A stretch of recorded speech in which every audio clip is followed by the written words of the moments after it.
Trust is like a shiny new car, one dent, and the whole thing feels ruined. I'm Olivia, 28, just a regular girl grinding at a desk job, chipping away at the mortgage for my cozy little apartment in the city.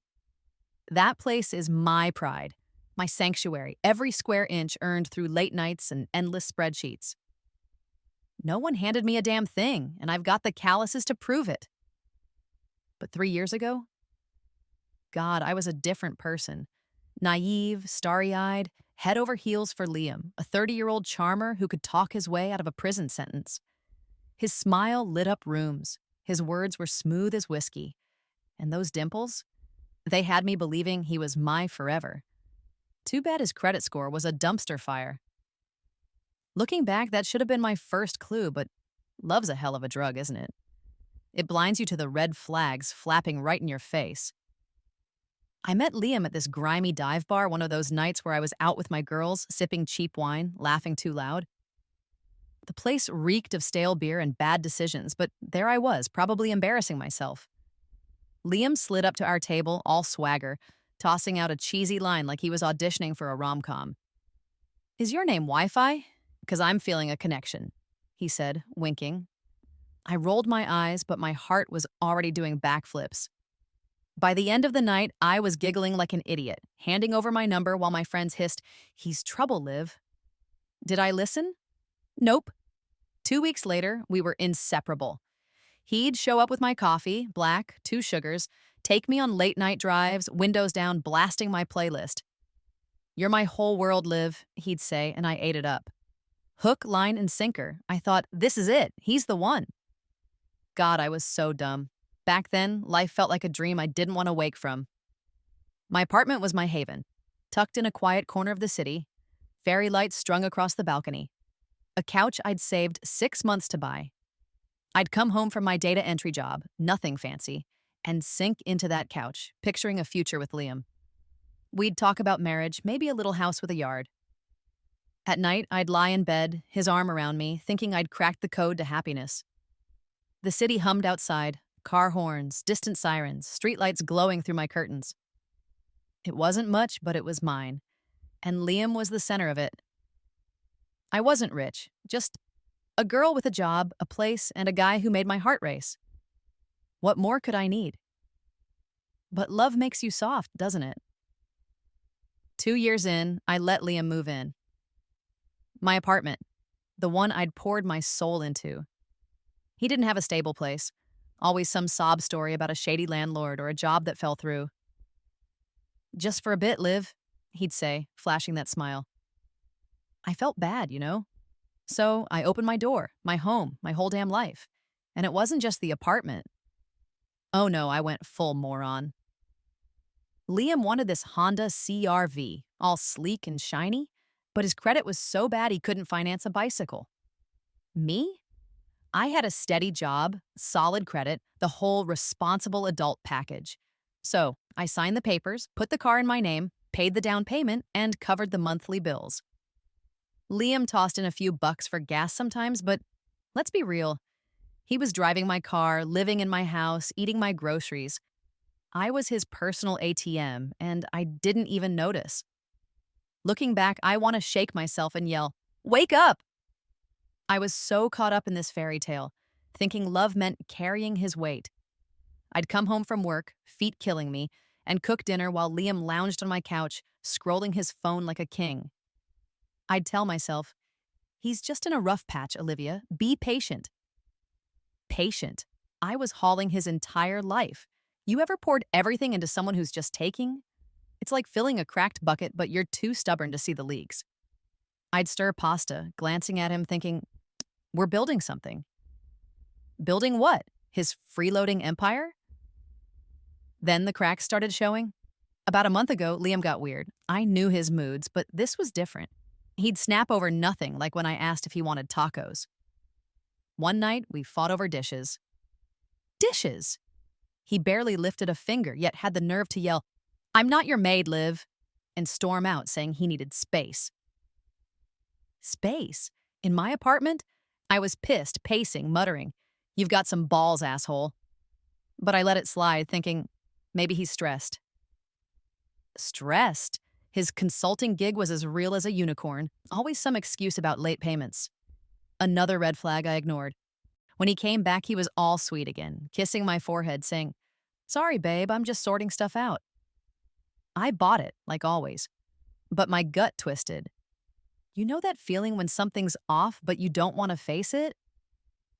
That was me lying next to him, staring at the ceiling, noticing his phone was suddenly locked. It used to just sit there, no big deal. Now, he'd snatch it if I glanced at it. "Just work stuff," he'd mumble, avoiding my eyes. "Work stuff, my ass." I tried to brush it off, told myself I was paranoid, that love meant trust. But every dodged question, every fake smile, hit like a jab.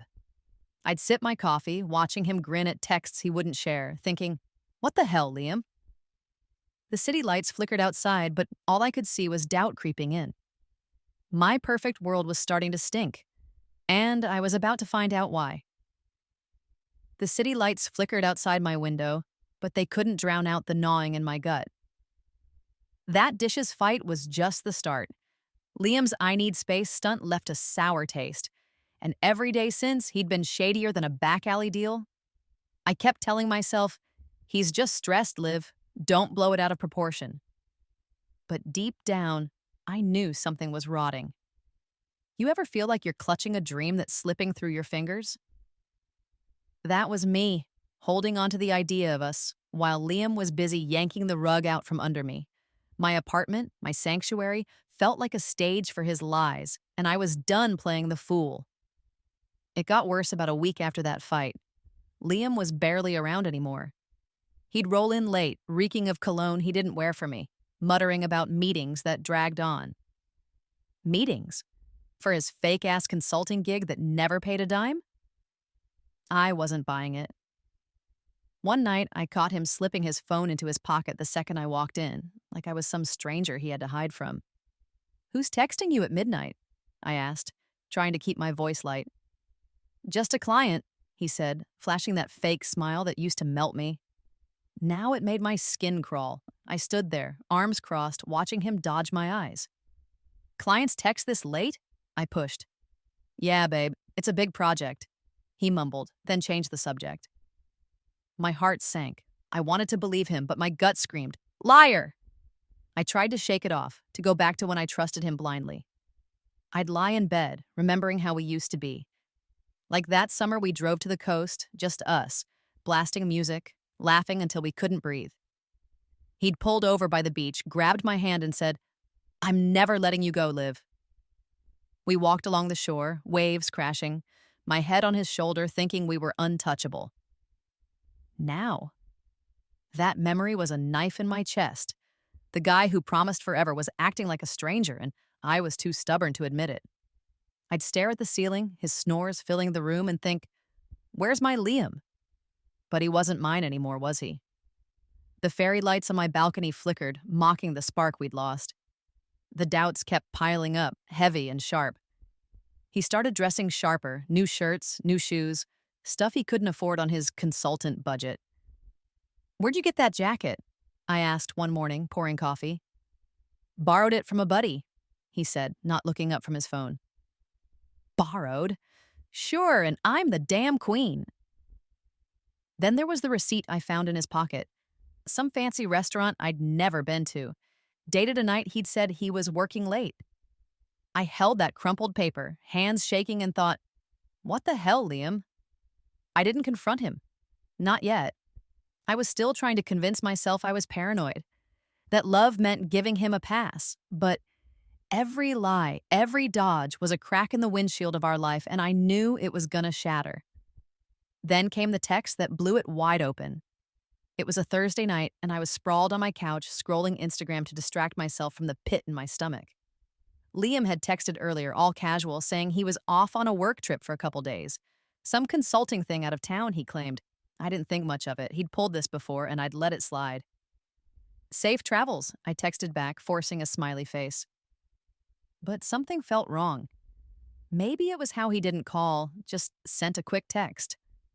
Or maybe it was how he'd been glued to his phone lately, grinning at messages he wouldn't show me. My gut was like, "Check it, Liv, now." So there I was, swiping through Instagram stories when I saw her. Sophia, Liam's ex, the one he swore was ancient history but still followed like a creep. Her story popped up, a beach scene, waves rolling, palm trees swaying. Florida vibes, no question.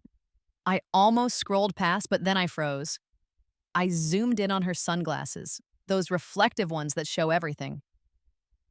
And there he was, Liam, clear as day, grinning like a jackass, holding a drink with a stupid little umbrella. My heart stopped. The room spun. No way, I whispered, playing the story again, hands trembling.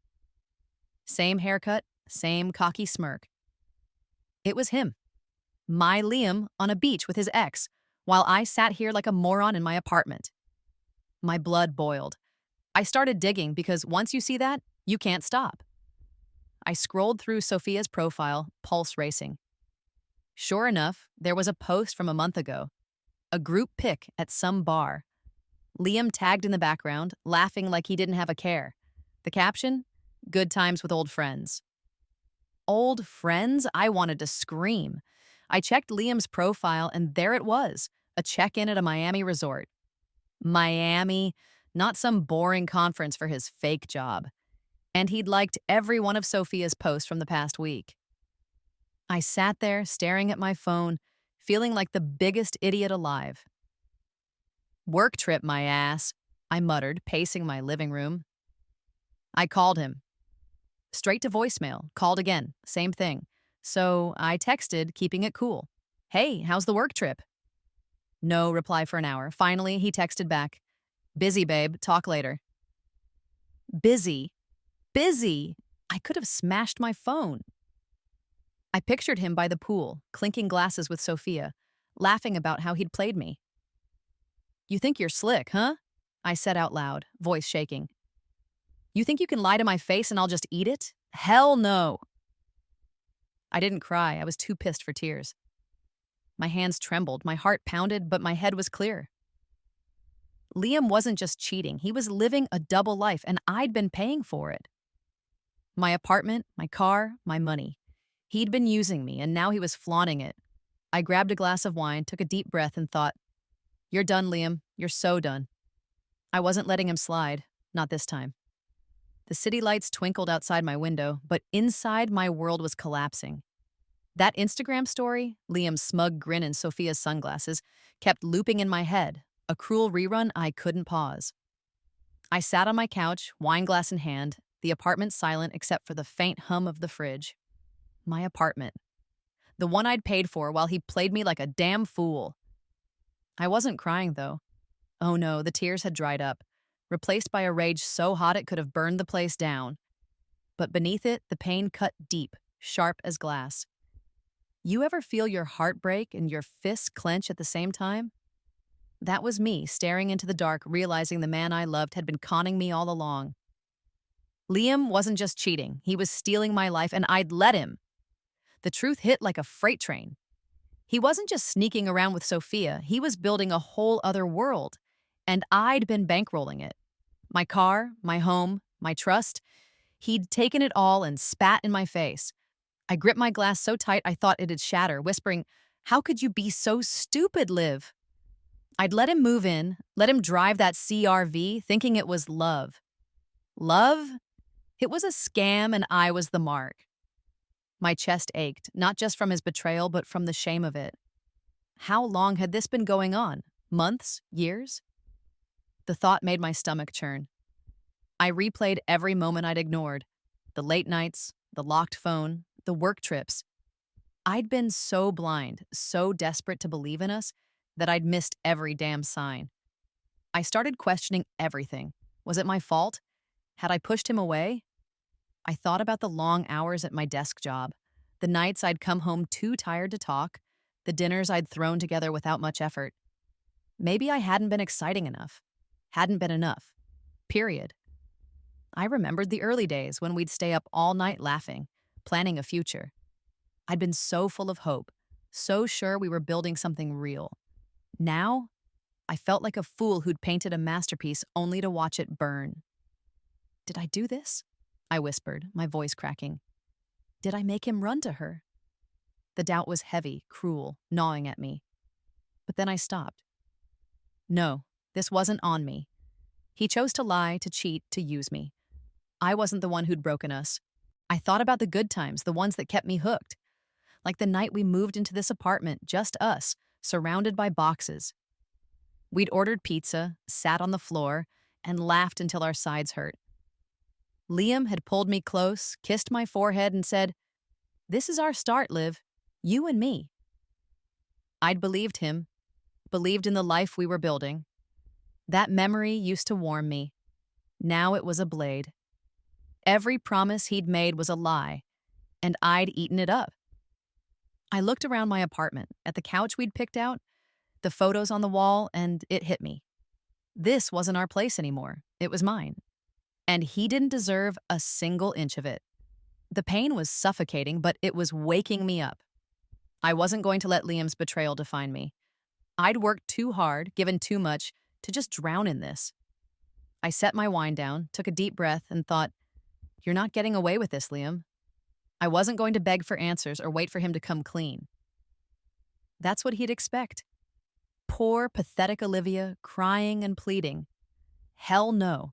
I was going to hit him where it hurt, and I'd do it smart. My hands stopped shaking as I started to plan. This wasn't just about revenge, it was about taking back my life. First, I had to protect what was mine. The apartment was in my name, thank God for that. I grabbed my phone and Googled locksmiths, finding some guy named Tony who could come by tomorrow. "Change all the locks," I'd tell him, no questions asked. Liam wasn't stepping foot in here again, not if I could help it.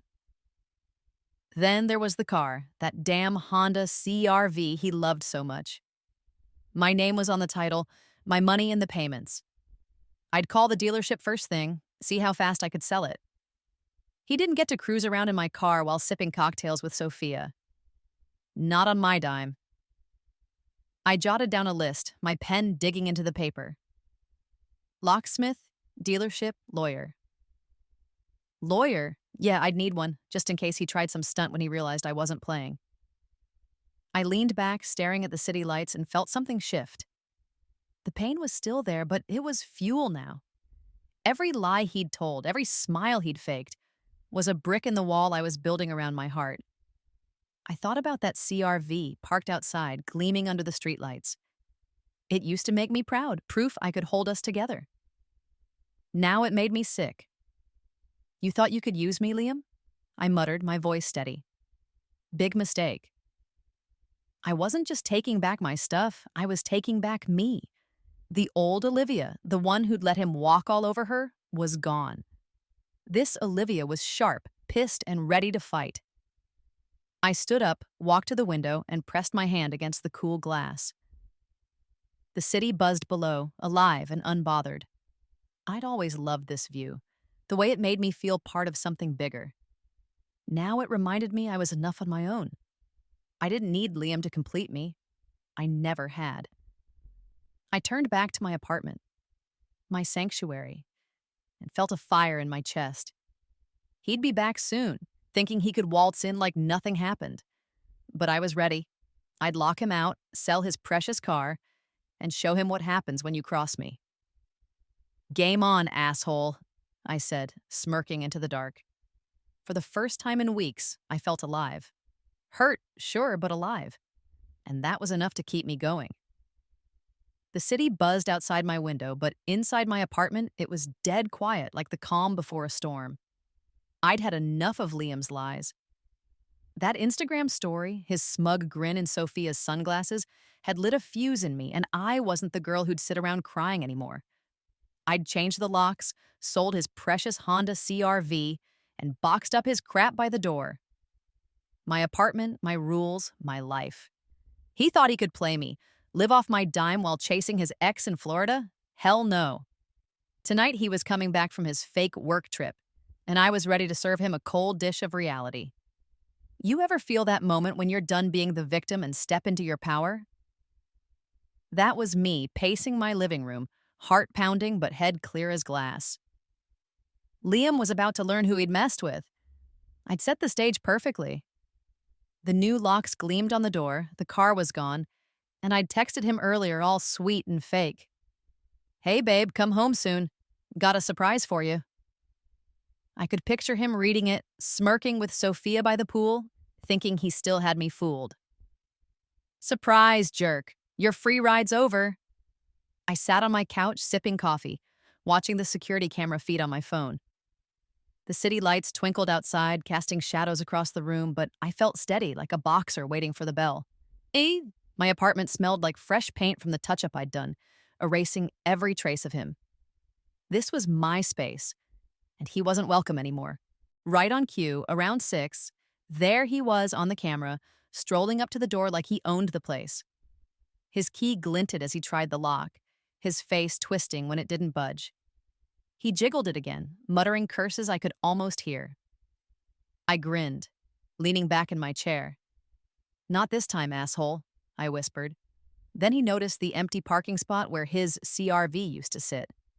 Oh, the panic in his eyes. He spun around, scanning the lot like the car was playing hide and seek.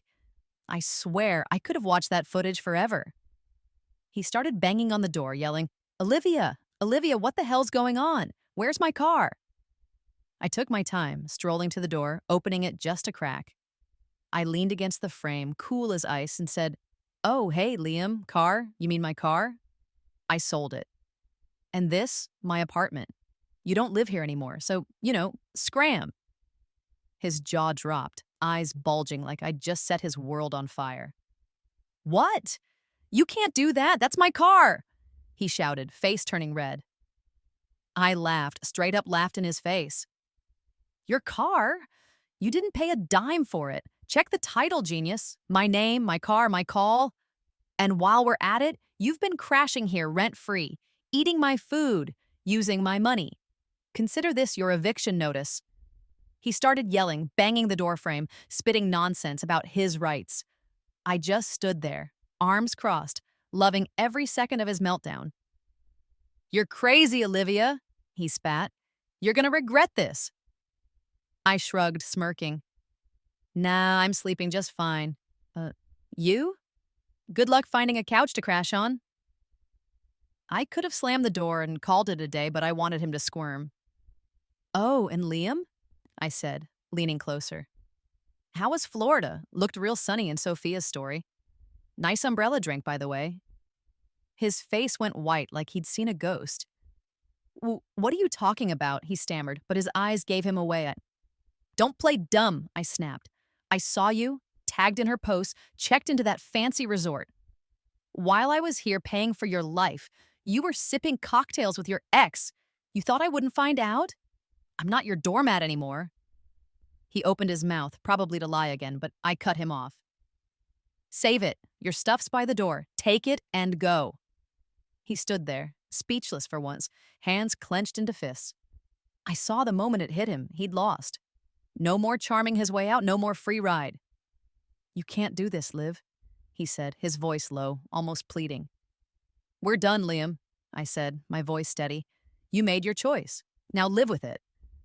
I shut the door, locked it, and leaned against it, heart racing but soul singing. God, it felt good. I'd dreamed of this moment, of watching him crumble, and it was better than I'd imagined. I walked back to my couch, grabbed my coffee, and toasted the air. To you, Olivia, I said, grinning. You nailed it. But the drama wasn't over. An hour later, another knock. His mom, Linda, all teary-eyed, clutching her purse like she was in a damn soap opera. Olivia, please, she wailed. Liam made a mistake. He's sorry, just give him a chance. I nearly choked. A mistake? I opened the door, looked her in the eye, and said, Linda, your son's a grown-ass man who cheated on me while living off my money. You want to fix him? Take him back to your place and teach him how to be decent. I'm not running a charity. Her mouth flapped open, then shut like a fish out of water. She mumbled something about forgiveness and shuffled off.